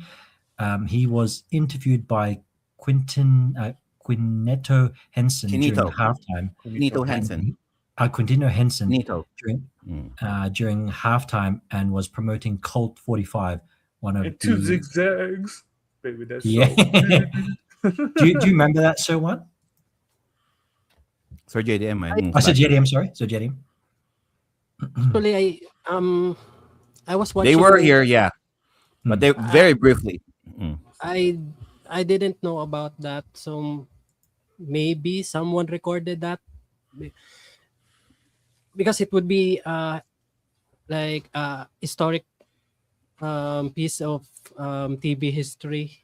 Yeah.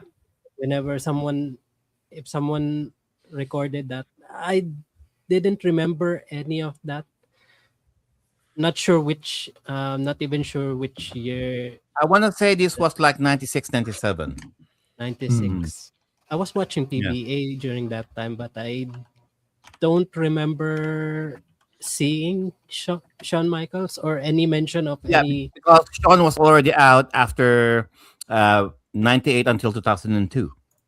So most likely 1997. Shawn Michaels left the building. And he sweet There's chin always- music them. All right. What's the next topic in the agenda? Next topic, we will briefly touch on AJ Styles' retirement. He retired. When was his last match? Last month. It was, and we've had like quite a few now actually retire. So we have John Cena, AJ Styles. Who do you think, like, potentially could be next? I guess, as well as. Do you remember watching AJ Styles back in TNA and obviously in WWE following? I'll kick it out to Sir One. Who do you think could be next to depart?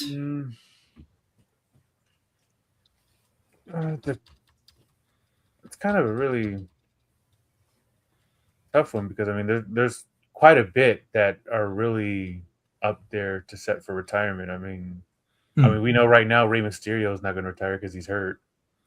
Not as of yet. I honestly think it'll be between Randy or Brock. Because now that, Brock issued that open challenge for a WrestleMania opponent. So, like, I'm wondering if that's going to be his end game. Because, I mean, look who's the next big monster right now, if it isn't Obafemi. So I'm really hoping that he takes that challenge and just fucking annihilates his ass. I mean, that's just me, but I mean, who knows on how they're going to go with the script, like, I mean, Hunter, and you got, Paul Heyman, that's a part of the, the writing crew. Like, I mean, who knows where their mind is and what they want to do. They might just fucking sit here and be like, oh yeah, you can think this is going to happen, but all of a sudden turn around and be like, nope, this is what happens. Like the creativity in that writing room, man, is something else. Like I said, with Hunter, like I said, you got Paul Heyman, you got Rick Rude in there, who's a part of the, the writing team. Like, they're very creative. But like I said, who's to know? I heard also Road Dogg has departed the creating team. He was. He got fired for like what, the 5th time now? Oh, he was fired. I thought. Yeah. No, he quit. I quit. Oh, okay. I thought he quit. he had his last I Quit match. He's- But like I said, I mean, honestly, I mean, you got to look too and see, like I said, just who we have right now, who's really coming to, the end of, when we were getting into wrestling or we're into wrestling. I mean, dude, Cody's up there. You know what I'm saying? Like, I mean, dude, LA Knight is in his 40s. And you wouldn't even thought that, I'm saying, LA Knight is in his 40s until you actually look it up. Because he really blew up very late. But as of right now, like I said, I mean, you got Ray, Brock, Randy. Who else? You got possible return for Jericho to come and do a retirement tour. Edge, can come back and do a retirement tour. Like, it's really just up in the air. I mean, CM Punk could be doing his retirement tour. This could be it for him. I mean, if you watch his matches too, man, it's like, man, look at him. He couldn't keep up with Finn. He was very gassed the fuck out compared to Finn. Like, how much does he have? But storytelling.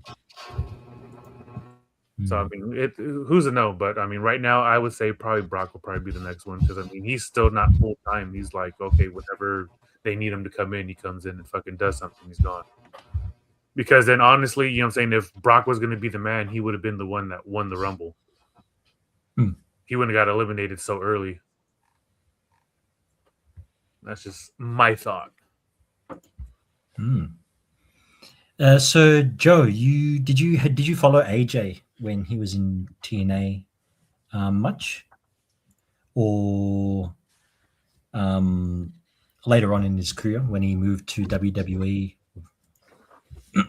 I did remember watching AJ's first match in WWE, and this was like early 2000s, I believe. I think it was just one of those. It's not one of the marquee episodes like Raw or SmackDown or anything like that. I think it's one of those the B show, not the C shows rather, of WWE programming at the time. And then when he jumped over to TNA back in 2000, I want to say 2004, 2005. Yeah, and then became one of the faces of the company. A few years running. I did watch him became the X Division champion, then the TNA champion, tag team champion. I think he's the first Triple Crown champion of TNA at the time. And I remember the time when he jumped out of it because they brought in Hulk Hogan, thinking that they can go head to head against WWE, thinking they might bring another Monday Night Wars with them. Unfortunately, that didn't happen. That didn't happen. Like, it did, but wasn't really. They didn't really get the results that they wanted rating wise. TNA was asking a lot of pay cuts from all of their wrestlers, including AJ. They wanted like more than, I don't know, like maybe a 60% pay cut, just so that they can pay Hulk Hogan. Okay, in there just to keep him happy. The same Hulk Hogan in Sir RV's Mount Rushmore of wrestlers. You know, he's that good. He's such a good guy, you know, because he's such a good wrestler. Okay, very influential. But yeah, and then AJ said, "Fuck that." He'll jump ship, go to Japan, and then eventually we got a surprise when he showed up in WWE a few years later. So yeah, him getting his Hall of Fame induction was a surprise in a way, because I'm not saying that he didn't deserve it. I'm saying there's a lot more wrestlers out there that could have been inducted in the Hall of Fame. I mean, he's Too early. Let's just say, I mean, he's too young. If that's, I'm not, I don't have the right words to describe it, but You know what I mean? I mean, he's too young to be inducted in a way. But then again, I don't know what's the logic between WWE's selection criteria in choosing who should go to the Hall of Fame. I mean, hey, we got the Bella twins in the Hall of Fame rather than Miss Elizabeth or China Mm. or Beth Phoenix or Victoria or Jacqueline, Ivory. You know what I mean? Even old ass Mae Young. Surely Or China Mae Young. has to go into the No. Hall of Fame. No, I mean, you know what I'm saying? Like, I don't know what's going on with the machinations of okay, who's going in the Hall of Fame this year? You know, so again, I'm not saying AJ Styles didn't deserve it. I'm just saying it's too. I think I think it's still too early for him to get it. Someone, some other wrestler might have benefited more. Maybe. I mean, if not this year, maybe like 3, 4, 5 years later, maybe AJ could have gotten it. But hey, he's in. He's in the Hall of Fame now. We're all proud, especially to those wrestling fans who knew this guy all the way from Ring of Honor, then TNA, then New Japan, WWE. Dude, I watched some of the ROH stuff when he was there, dude. He's crazy. I mean, he was doing a lot more spots. Yes, I mean, there are a few YouTube videos out there. Yes, But I mean, it's crazy. I mean, even at his age now, you know, he's what, late, almost in his 50s, damn Yeah. near, and he's still doing what he's doing. Like, yeah, I mean, I honestly think he did. I mean, he's been around for a while. I doubt now, he and I can think- still do the Pele. I doubt he can still do the style splash from the top rope. I doubt it. But I mean, he did say it himself in maybe one of he the did it to, interviews. like, I don't think he had his body ain't that young anymore. If to he's do doing all of those anything like that flips. off the top rope, he needs like 100-pound person. He needs like fucking like an Evan Bourne, a ragdoll. No, he can, I mean, I'm not saying he can't go airborne. I'm just saying, can you imagine him in that age doing the style splash? Oh, I'm sorry, not the style splash. The spiral tap.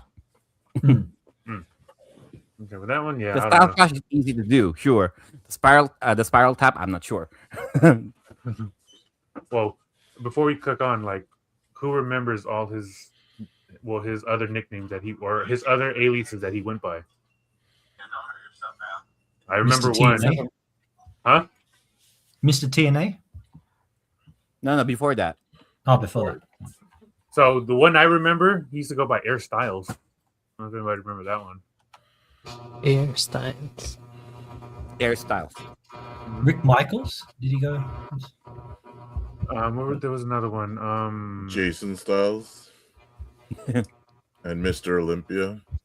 Yeah, I remember the Jason one. Joey Styles. Maybe. He only had No, four. different So it was styles. Mr. Olympia, Jason, AJ, and then Air Styles. Was he related to Airbud? No. Probably. Alexander James Styles. Or maybe it's a nod for Air Jordan, right? Because he's Air doing Jordan the hype. Styles. And it was him doing the phenomenal elbow for Air Styles. Maybe. All right. All right. Last topic before we head on to the game. The WWE game 2020, WWE 2K 2026 is coming out, I think, this Friday. It is open to early release. If you did get the, I guess the special editions, they're like the Monday Night Wars. Well, if you pre-ordered it, you got it 7 days early. Yeah, you got it 7 days early. Wow. I just want to. Have you seen the covers of? I think we posted in our group chat. The covers. They're looking really good, actually. Especially the Monday Night Wars one. But it sucks, man. Those are not physical. You only Yeah, I get know. those Yeah, if I you wanted to get ask them you about digitally. that. It's like, Yeah. okay, Yeah. who gives a fuck about a tile? You know what I'm saying? To change the picture. I'm not going to spend $150, $200 for a fucking picture on the tile game. I agree. You know what? I mean, I'm Dude, not I sure don't about even think that changes though. Huh? I don't even think that changes. I think you're still just gonna see CM Punk on your home screen. Look at that. That sucks. I would have liked to. I would have liked to have had that physical copy. I don't know. I think that they You look would really think so, like they would. Like, I mean, because they're still Last year they had the three especially physical wrestling copies, right? collectors. Huh? Yeah. Last year they had the three different covers with the 3 copies, right? Yeah. But I mean, I got the Cody one because if they love are it. just selling the game with the premise of the Attitude Era, I would rather just play my N64 No Mercy or at least Revenge, WCW Revenge. If we're talking about Attitude Era, guys, I mean, play No Mercy instead, play Revenge instead, play SmackDown 2 or Here Comes the Pain. All of Dude, your Attitude Era guys are all in there, all digital. I mean, not digital. I mean, all physical. The physical copies is there. All right. You ain't gonna be worrying about DLCs. You ain't gonna be worrying about digital purchases, microtransactions. Just only thing play you have to those do is games. play. You're golden. Okay. If it's just the Attitude Era, there are pretty much other options out there. Okay. Go retro. Do yourselves a favor. Play those games. God damn it. And I let my son Play play. through the- He was like, "Wow." The Play first through person he the used was fucking John Cena. Word life. Thugonomics. Word life. Here comes the pain, guys. SmackDown, PlayStation 2. Oh, he comes. Yeah. Were you gonna say? I think. JJ, I think. I agree with. So Joe, the older games definitely. And I don't like how.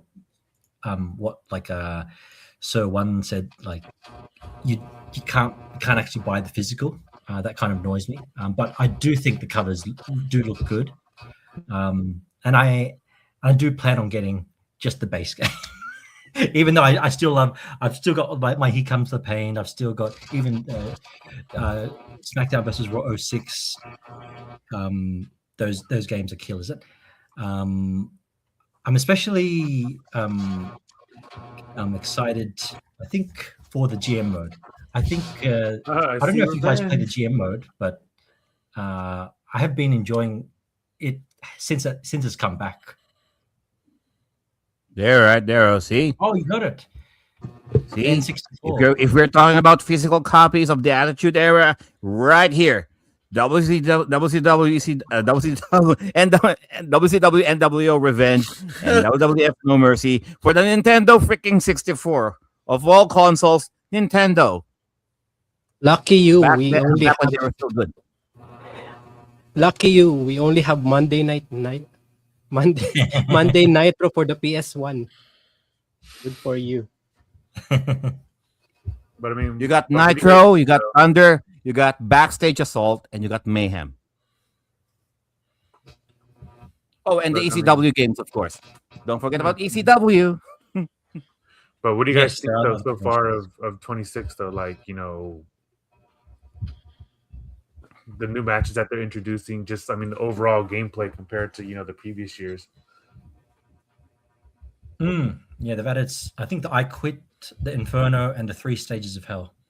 They said, but yeah, the old games are still better. I mean, even until like I said, I mean, the time that we're in now, I mean, especially, you know, graphic wise and, you know, just how far wrestling's become, like for sure. from, you know, Revenge and, you know, WrestleMania 2000, Mayhem, you know, it's a big jump of what you can do. I remember when, you know, when was it? When was he on the cover? What was it? WWE. It was 2K18, I think it was. When Seth Rollins was on the cover. Quick question: WWE 26. Who's the developer this time?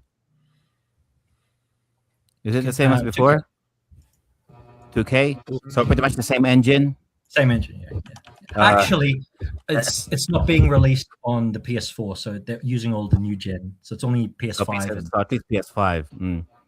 Yeah, but still with the same engine though. So if they still look like the one that you see in the PS4, Yeah. I mean, if they're not gonna change anything in game wise, they're just gonna update the graphics. That's it. Yeah. What, they're just gonna add a few more titles visual in there, but they're not gonna update any more of the gameplay. Yeah, VC is still the primary developer. Hmm. Yeah. You know what? Shiver I Entertainment. mean, they took this stipulation out because I don't think it's gonna fly anymore. Where are my bra and panties matches? Where they at? With the current, with the current technology that we have now, bring back the bra and panties match. Oh my With God. May Young and the fabulous Mula. No, I mean, with all of the female wrestlers that we have now, would have been nice.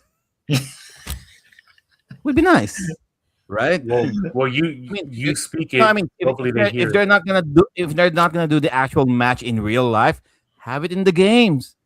You know, give us that's gonna something. offend a lot of people. Give us Gooners something. But let's see. I remember 2K18. I got it for the Switch because it was like cool. I can play wrestling on the go, dude. It was the worst fucking wrestling game ever. It was so fucking broken, and they did not want to fix it. 26 What, is going to be wrestling? on Switch too. Is it gonna be on Switch too? Yeah, but it's going to be Joe's favorite game key card. Yay! Fuck that. No. But the one before it, 2K25, is even worse because it was just a code in the box. Code in the box. I mean, legit, at least you're getting a card, at least, and just to have some value. Because once you fucking use the Card? DLC, you can't sell it, or the code, you can't do nothing with it. Mm-hmm. But yeah, but 18 was fucking the worst. Like literally, it was so fucking broken. But even though it was broken as hell, I was still playing it. For me, I'm going to stick with WWE 13 if I wanted to play the Attitude Era. 13, they also had CM Punk on the cover as well. 13 as well. Yes. Yeah. The straight edge. Hmm. And I remember the Wakanda Forever post from CM Punk. CM they Punk's did a Wakanda. promo in was it Monday Night Raw with John Laurinaitis is announcing WWE 13 with his name in it with People Power. He's doing like this. Then all of a sudden CM Punk interrupted him and they unveiled the official game cover, and it's CM Punk doing the straight edge. That's awesome. And I won't forget it because my girlfriend bought it for me. Nice. So You know what I on like from some of the our- WWE games was I didn't experience it until it was 2K26 was the showcase mode where it takes you through like a history of the wrestler. Yeah. I thought that was really cool. No, this one right this year I think is gonna be interesting with Punk. Like honestly, like I mean, going back, I mean, because even the one for 25, dude, 25 was, or was it 25? Yeah, 25 when they did the Bloodline one. That one right there was interesting. But I mean, I also like how they did it too. They did a fantasy match. You know, like a different outcome. You know, if they went against this team, like I mean, that was cool too. But I mean, it also gave you, like I said, a lot of insight on everything, and especially with 25, like if you didn't know how deep. Oh, you didn't know? How deep Paul Heyman is with the Samoan you didn't wrestling know? bloodline. How far he went. Like, if you didn't know that, you weren't knowledge on that, what I'm saying? Like, I mean, that's what the showcase did. Like, I didn't know that he went as far back as, what I'm saying? Like, in that Annoy Back in family. WCW. Yeah. So, I mean, that was like a good thing. Like, I mean, I just knew what he did now. I mean, but I knew Paul Heyman from ECW. See, when I did knew Paul Heyman when he was in WCW, when he was managing Steve. Stunning Steve Austin. And Mark Holloway. I didn't know about Stunning Steve Austin until that showcase mode in 2K26. Yeah. What? I was like, who the fuck is this guy? I mean, you don't remember that? You never heard of the stun gun? No. Stun gun. I think the first time I saw Steve Austin, he was Stone Cold. After the King of the Ring promo? All right. What's next on the agenda, Sir RV? Last but not least, we are going to play a game to determine the inaugural SMARK Talk champion. So let me just SMARK Talk champion. I'll get rid of my green screen. So here it is. You can all see. Ooh, wow. That looks cool. Now you need to get that replicated. Yeah. We should. Just don't add a D at the end of it.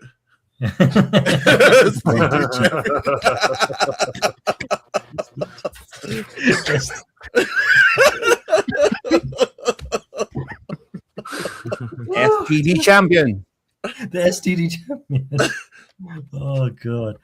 So I have 5 videos that I have to show you guys, and for these videos I had superimposed our faces. Well, actually only me, Sir Marky Mark, and Sir Joe's, because I couldn't get any of you guys' faces properly. Wow. Why? But next time, if you send me a copy, I could do it for you. But I'm just going to share my screen so we can all see. And let me just open up the first video. Okay. I mean, do we just answer? I mean, whoever answers first. Yes. What's the mechanic here? So whoever answers first, like this, what? I will grant the point to whoever answers first. So most points wins. Right. Correct. So the 5 stages of hell. Okay, so first video. I'll share it to the screen now. See if you can see it. Bret Hart. Macho Man. Macho Man. It's Macho Man. I have to give to Sir Joe, and it's Sir Marky's face. Randy Savage.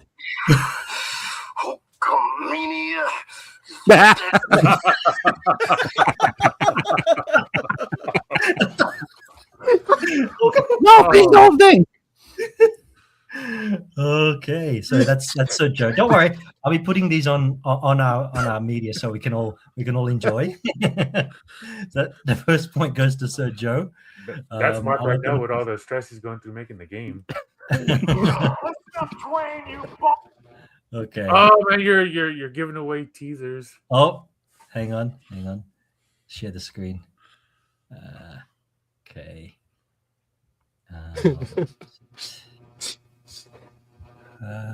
Window media player. Here we go. Okay. I'll wait till it loads. Oh, there you go. Listen up, Dwayne, you bald CM Punk. Zip. LA CM Punk. So one. 1 point to Sir One, and 1 point to Sir Joe. So third video. Whoa, was that supposed to be me? That was supposed to be. I look good. He's laying the pipe bomb. The third video. Do mind the massive watermark. I couldn't get rid of it in time. I just did these very quickly.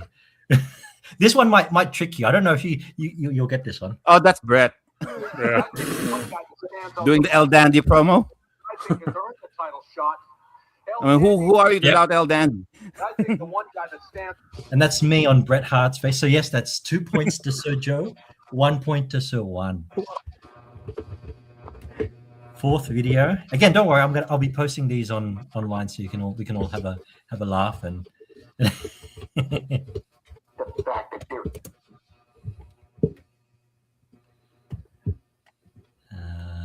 Share this video.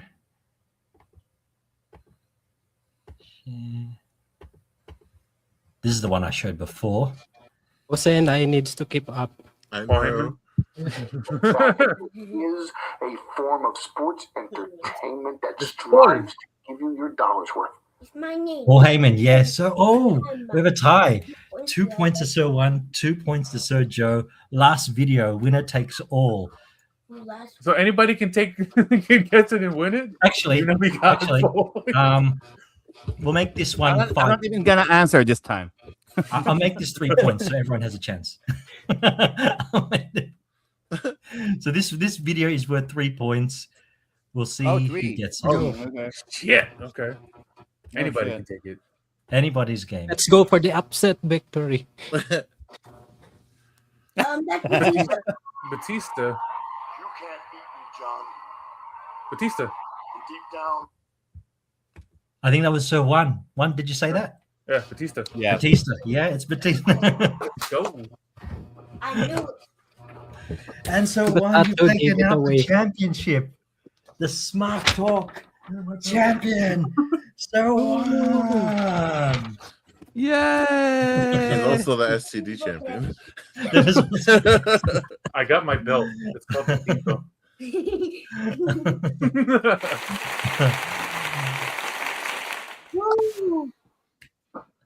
What an episode. Thank you, Sir One. Thank you. Penta. Sorry, Penta. Thank you. Thank you, everyone, Do the walk. Do the walk. for the walk. El Camino. Whoa! There My you sword, go. they rolled up. Oh, I dropped Well, we can see some nuts. I can't do that. Epic fail. Sitting in this chair for 2 hours, man. Jesus Christ. On that note, so But we One, can do this. you're the champion. If you want to start to, We can do this. I can have him do the shameless walk for plugs. me. Oh, do the walk. Do the walk. Do the walk. Oh, there's your son. Nice. The sun does it better. Yes. He's been up and at him all day. So One, why don't you take us out firstly since you're the champion? Shameless plugs. Where can Shameless they plug. power My your sh- bomb? How are you going to power my bomb? Oh, you don't want that, man. You don't want that. I'll break your back.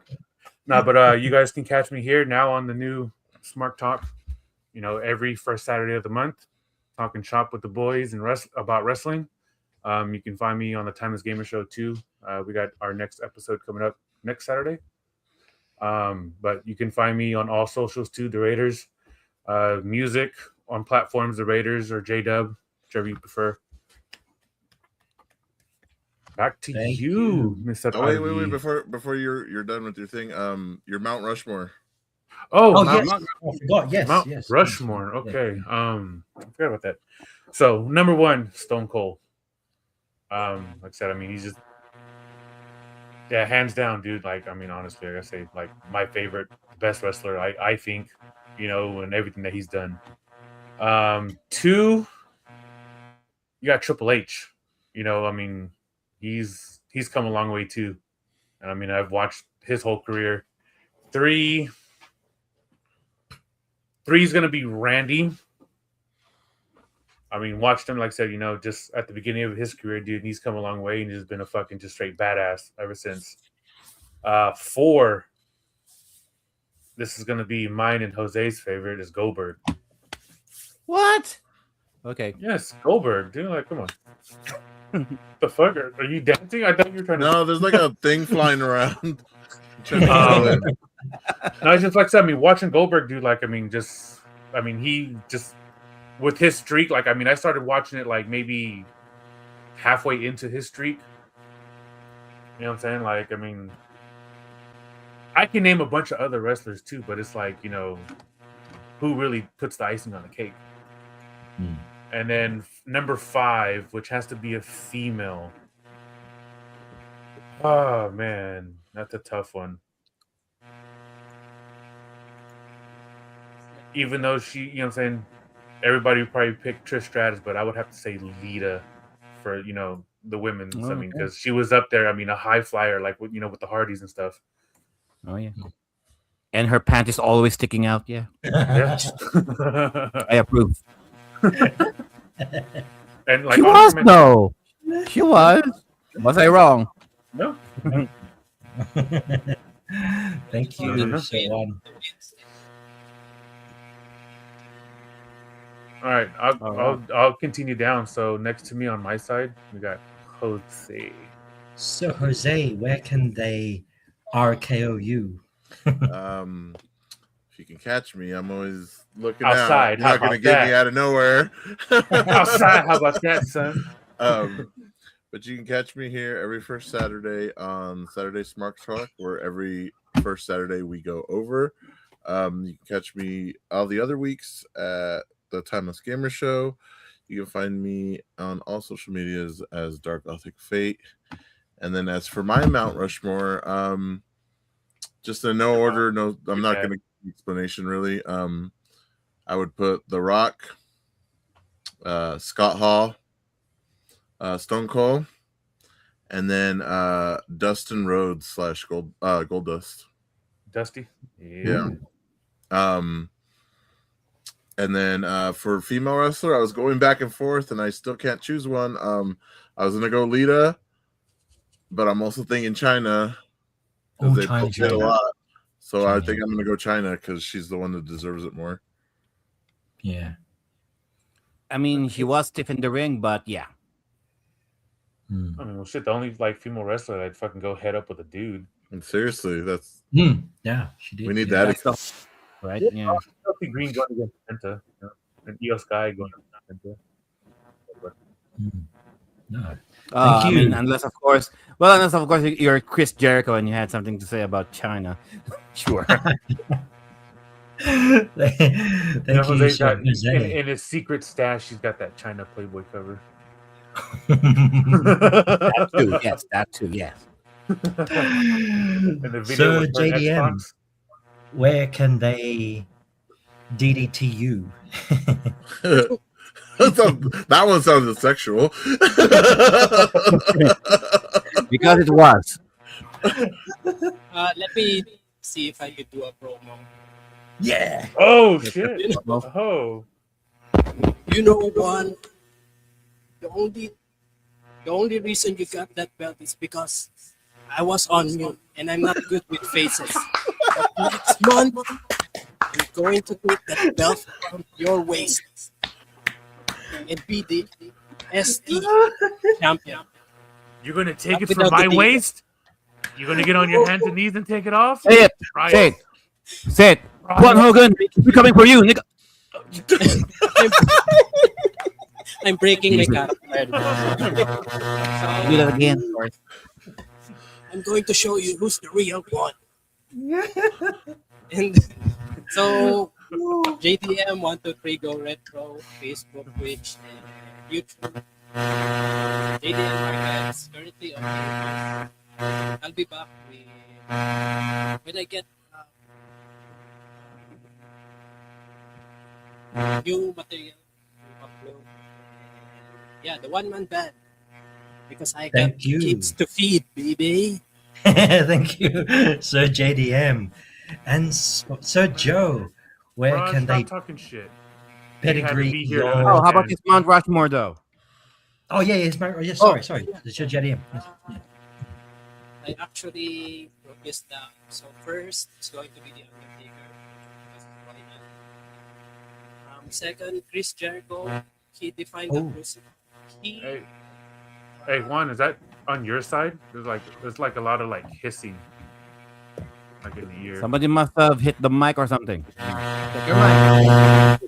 Yep, that's what it is. Yeah. Or in Raj's case, he says someone needs to turn off the vibrator. You know what? I'll go and while Sir JDM is fixing his mic, I'll go. Yeah. So you'll catch me here on the new podcast that we're hosting, Saturday SMARK Talk. Every first Saturday of the month, we go over. Of course, we're in our Timeless Gamers show as well. That's our main show, and we also started hosting Kwentong Bijuan, the Filipino centric podcast as well. So we're having 3 podcasts we're hosting all three in this channel. Scheduling issues and all that, but that's all we can do for now, at the time being. So you'll find us here. And for my Mount Rushmore of wrestlers, I would go with Ric Flair. Okay, I would go with I would go with Hogan, sure. Boo. Stone Cold and Sting. What? Yeah. Sting. Although for the whole mountain, of course, that would be Undertaker. Okay, the Undertaker is the whole mountain. As far as the female wrestlers, very underrated. I suppose I would go with Victoria because I like the Widow's Peak. Out of all the finishers of all of the female wrestlers that we have ever since, I think the Widow's Peak hurts a lot more. Have you taken a Widow's Peak? Right? Thank you. Have you taken one? Right Joe. Thank Yeah. you. I Thank you mean, for yeah. listening. I think I'll plug also. Okay, damn. the- Oh, Is it okay? Oh, yeah. So Undertaker, number one. Chris Jericho second because he defined the cruiserweight in WCW. Randy Orton, of course. CM Punk, Eat Me. Go fight me. And for the female, it's going to be someone from the modern era. Sasha Banks. Oh, the boss? the okay. boss. The Oh, I'm CEO. sorry. Not Mercedes Moné. Monet. No, machine. Oh. She already Miss sold out. Monet. Wow, let's see. All Rod right. says his Mount Rushmore is Undertaker, Jesse Ventura, Ric Flair, and the Ultimate Warrior. It's solid. It's solid. I like Who's it. your female wrestler? I like I didn't it. even know he watched wrestling. Oh, he So I doesn't. guess- She said he doesn't have any female wrestlers. He likes the guys. Yeah, I was like, it makes sense though because he likes watching guys grab each other. Grab his Half, dick! half naked grab guys. Half naked guys. All right, that's the program, thank you guys. guys. Thank you all so much. Watching. We will see you again next month. next month. next first Just Saturday before of the WrestleMania. month. Just before. Yeah, WrestleMania. that would be like RVs plug. WrestleMania season, right? Okay. RV's plugs. He didn't plug Let's it out. see you again in April, guys. Thank you all so Thanks, much guys. and have See a you. good one. Yo soy el campeón, cabrones. El campeón. For now. It doesn't matter. Oh, I got a no. 1 month title reign, motherfuckers. I got- You enjoy your STD, no? Whatever. A fighting champion, he says. Miedo. Let's see. Miedo, cabrones. And I'll be here next month to defend.